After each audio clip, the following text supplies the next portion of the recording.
friend of mine told me this story about a young man they once knew in school. It's a harrowing story, but it has a great wake-up call lesson for all of us.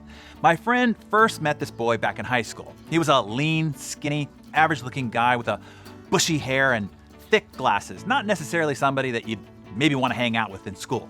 He was new to their school, and all they knew is that he aced the tough entrance exam to not only get into the school, but also entirely skip freshman year and immediately become a sophomore.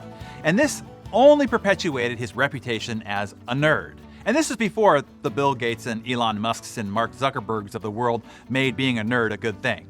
He was all alone in a new city with no one to call his friend. Call it peer pressure, loneliness, longing to feel accepted. He changed himself. He became what the goons of the school wanted in order to be accepted.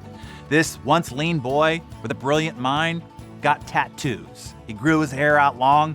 He replaced his glasses with colored contact lenses and wore branded t-shirts and ripped jeans. For the rest of his high school days, he was most often seen stoned and chasing random girls around. After graduating, he went to this little-known college and again did nothing but drugs, drinks, and chased girls. He didn't even have any real friends or anyone to talk to, someone who would talk some sense into him. He was spending so much effort to fit in and that he became unrecognizable, so much so that his own sister didn't even recognize him when she came to visit in his final year of college. Then one night, drunk, he was riding his motorcycle back to a hostel when it happened. High on alcohol and speed, he jumped a signal, had to swerve to avoid a car, lost his balance, rammed into a driver, and fell on his head. Pitch black at night, no friends to care about his whereabouts. He laid there, bleeding, until morning, when a passerby saw him and then took him to the hospital. When his sister came to see him, the lean boy with glasses, now with tattoos all over his arms, long hair, contact lenses, and all the cool clothes, lied there lifeless.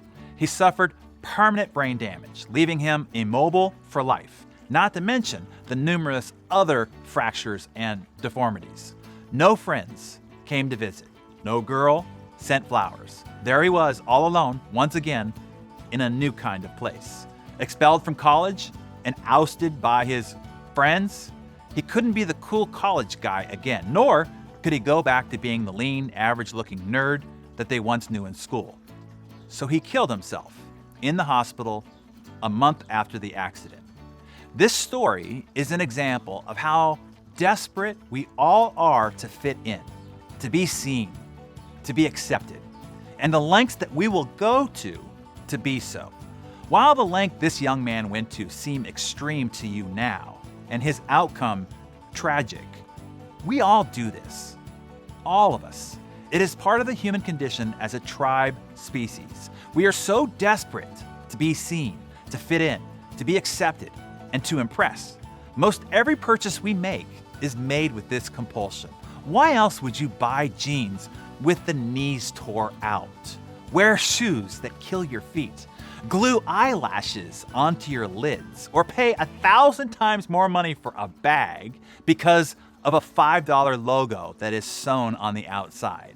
Why else would you pay 100 times more for a watch that tells the same time, or for that car that gets you to the same places, or for that McMansion that keeps the rain off you just the same? We are desperate to be seen, to fit in, and to be accepted. All of these pursuits are to impress other people. But at what cost? I'm not suggesting that you can change this. I'm guilty of this too. I love beautiful things a lot, but you have to keep a check on it. Are you buying this, doing this, going there, or posting that because it brings genuine joy for you in and of itself? Or is the joy in the posturing and the positioning that this will give you? Meaning the adulation and the attention you think others will give you because of it. It was said in the movie Fight Club, we buy things we don't need with money we don't have to impress people we don't like. If you chase what you think others want, you'll lose sight of what your soul needs. This is even warned about in Ecclesiastes, which says, "Then I saw that all toil and all skill and work come from a man's envy of his neighbor. This is vanity and as futile as chasing the wind." You end up living your life for others, mostly others you largely don't even know or actually care what they think, but you are still buying, acting, and reacting for them. It's kind of madness. My wife hates this, and I'm sure I should be better politically than this, but she will ask me if she should wear this or that before we go out to dinner. And typically I'll respond with, "Whatever you're most comfortable in, because nobody else cares." Really. And then I'm quick to add, "Don't dress for me either. I saw the before and I liked it. And I'll see the after and I like that too. So just dress for you, whatever makes you feel good. And I'm sure I'm gonna like that too. And no one else will even be looking at you, really. They're only looking at themselves anyway, so don't sweat it." This is the insidious part of this whole dynamic. Everyone is so preoccupied with trying to be impressive to others that they give very little attention to others anyway. The only impression they will have on you is how you make them feel in contrast. That's it. The whole attempt is futile anyway. It's crazy, right? So the takeaway lesson here is to check in. Check in with all of your behaviors, all of your purchases, all of your commentary, all of your postings, etc. Is it in the motivation to impress others or to do it right by you and you alone? It is a reminder we all need to hear over and over. Live your life, not the life you think others would be impressed by. Because in truth, they aren't. They don't really give a flip. They are too preoccupied trying to posture and present themselves to be concerned with you. So relax and just be you. It's you that we love anyway. It's not your handbag.